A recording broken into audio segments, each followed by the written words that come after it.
வணக்கம். இன்றைக்கி வந்து பார்த்திங்கன்னா வேறு ஏதோ புதுசாக ஒரு கான்செப்ட் எடுத்து பண்ணலாம், ரஜினி சார் பற்றி ஒரு வீடியோ ஒன்று பண்ணலாம் சொல்லி வந்து வேறு ஒரு கண்டென்ட் எடுத்து வச்சுருந்த நேரத்தில் திடீர்னு பார்த்தீங்கன்னா சன் பிக்சர்ஸ் வந்து ஒரு அப்டேட் கொடுத்துட்டாங்க. இன்றைக்கி 6 மணிக்கு கூலி படத்துடைய ப்ரொமோஷனு, அதாவது மிக முக்கியமான ஃபஸ்ட்டு சிங்கிளுடைய அப்டேட் வரப்போகுது அப்படின்னு சொல்லியிருக்கிறாங்க. ஸோ இந்த வாரம், அதாவது ஏற்கனவே நம்ம சொல்லலாம் ஜூன் மாதத்துடைய எண்டில் வந்து பார்த்திங்கன்னா இந்த ஃபஸ்ட்டு சிங்கிள் வந்து ரிலீஸ் ஆக போகுது அப்படிங்கிற மாதிரி வந்து பேசப்பட்டிருந்துச்சு. அது வந்து ஊர்ஜிதமாயிருச்சு. ஸோ இன்றைக்கி 6 மணிலேருந்து நம்ம ஆட்களை வந்து கையிலே பிடிக்க முடியாது. தலைவருடைய ரசிகர்கள் அத்தனை பேரும் பயங்கரமான கொண்டாட்டத்தில் இருப்பாங்க. அதில் எந்தவித மாற்று கருத்துமே கிடையாது. நான் பயங்கர எக்ஸைட்மெண்ட்டாக காத்துட்ருக்கிறேன். சிக்கிட்டு வைப்பு பாட்டு தான் இருக்கும் அப்படிங்கிறது வந்து பார்த்திங்கன்னா எனக்கு வந்து தோணுகின்ற விஷயமாக இருக்கிறது. ஏன்னா சவுண்டை ஏற்று அப்படிங்கிற அந்த டேக்ல என்னோட வந்து பார்த்திங்கன்னா ட்வீட் போட்டிருக்கிறாங்க. அப்படிங்கும்போது அதுக்கப்புறம் இன்னும் கவுண்ட் டவுன் நேரம் போடுவாங்கன்னு நினைக்கிறேன்.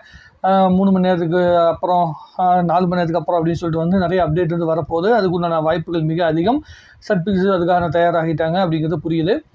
இதுக்கப்புறமேட்டு ப்ரொமோஷன் வந்து இன்னும் ரொம்ப வேகமாக இருக்கும். அடுத்த 2 மாதங்கள் வந்து மிகப்பெரிய ஒரு ப்ரொமோஷன் இருக்கும். கரெக்டாக வந்து பார்த்திங்கன்னா 60 நாளை நெருங்கிட்டு இருக்க நேரத்தில் வந்து சரியான ப்ரொமோஷனாக சன் பிக்சர்ஸ் ஆரம்பிச்சிருக்கிறது ரொம்ப ரொம்ப சந்தோஷமான விஷயம்.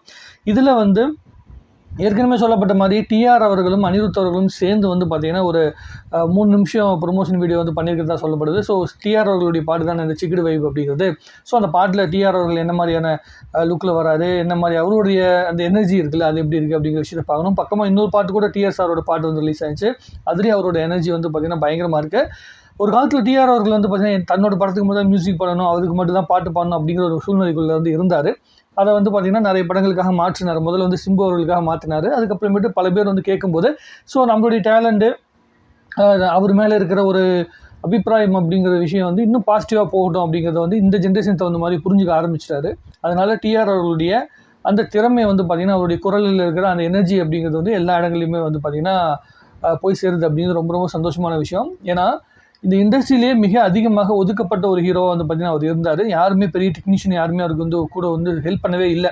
ஸோ அதனால் எல்லாத்தையும் தானே கற்றுக்கிட்டு செய்ய வேண்டிய சூழ்நிலைக்கு வந்து அவர் தள்ளப்பட்டதாக வந்து சொல்லப்படுச்சு. 10 வேலையை ஒரே படத்தில் பண்ண ஒரு மனுஷன், அவருடைய அந்த உழைப்புக்கு உண்டான அங்கீகாரம் வந்து பார்த்திங்கன்னா இப்போது வந்து கடைசி காலத்தில் கரெக்டாக வந்து கிடைக்குது அப்படிங்கிறது ரொம்ப ரொம்ப சந்தோஷமான விஷயம். அனிருத் அவர்கள் வந்து பார்த்திங்கன்னா தேவா அவர்கள் வந்து தர்பார் படத்தில் வந்து அண்ணாமலை படத்துடைய மியூசிக்காக வந்து பயன்படுத்தினார். அதே மாதிரி வந்து இப்போது டிஆர் அவர்களை பயன்படுத்திருக்கிறது ரொம்ப ரொம்ப சந்தோஷமான விஷயம். பார்க்கலாம் பாட்டு எப்படி இருக்குது, தலைவர் அதில் என்ன லுக்கில் இருக்கார். ஏற்கனவே ஒரு சின்ன ஒரு ப்ரோமோ வந்து நமக்கு ஆல்ரெடி வந்து ரிலீஸ் பண்ணாங்க தலைவருடைய பர்த்டேக்கு. அதற்கு பிறகு இப்போ என்ன மாதிரியான அப்டேட் வரப்போகுது அப்படிங்கிறத பார்க்கறதுக்காக நானும் ரொம்ப ஆவலோடு காத்துட்ருக்கேன். உங்களுக்கு என்ன தோணுங்கிற விஷயத்தை கமெண்ட் எழுதுக்கு இன்னும் நிறைய பேசுவோம். தலைவர் பராக் அப்படிங்கிற அந்த இடத்த நோக்கி வந்து நகர்ந்து போயிட்டே இருக்கிறோம். கூலி படத்துடைய ப்ரொமோஷன் வந்து பயங்கர வேகமாக சன் பிக்சர்ஸ் ஆரம்பிச்சிட்டாங்க. இதுக்கப்புறம் கொண்டாடுறது மட்டும்தான் அந்த ரசிகர்களுடைய மிகப்பெரிய வேலையாக இருக்கும். தமிழ் சினிமாவில் இந்த 2025 மிக முக்கியமான திரைப்படமாக கூலி திரைப்படம் தான் வந்து மிகப்பெரிய பட்ஜெட்டில் வந்து, அதாவது தமிழ் சினிமாவை வந்து ஒட்டுமொத்த இந்தியாவும் திரும்பி பார்க்கக்கூடிய மிக முக்கியமான திரைப்படமாக கூலி திரைப்படம் தான் இப்போதைக்கு இருக்குது. அதுக்கு அடுத்த திரைப்படம் அடுத்த வருஷம் வந்து பார்த்திங்கன்னா ஜெயிலர் 2 வரப்போகுது. ஸோ இந்த 2 திரைப்படங்களை நம்பி தான் தமிழ் சினிமாவுடைய வரலாற்று, அதாவது வசூல் ரீதியான வரலாற்று எல்லை வந்து எவ்வளோ தூரம் விரிவடைய போகுது அப்படிங்கிற விஷயத்தை வந்து பார்த்திங்கன்னா ப்ரூவ் பண்ண போகிறாங்க. ஸோ அந்த கூலி படத்துக்கான மிக முக்கியமான ஆரம்ப புள்ளியாக இந்த பாட்டுடைய இந்த அப்டேட் இருக்கும் அப்படிங்கிறது தான் இன்றைக்கி நம்ம சொல்லிக்க வேண்டிய விஷயம்.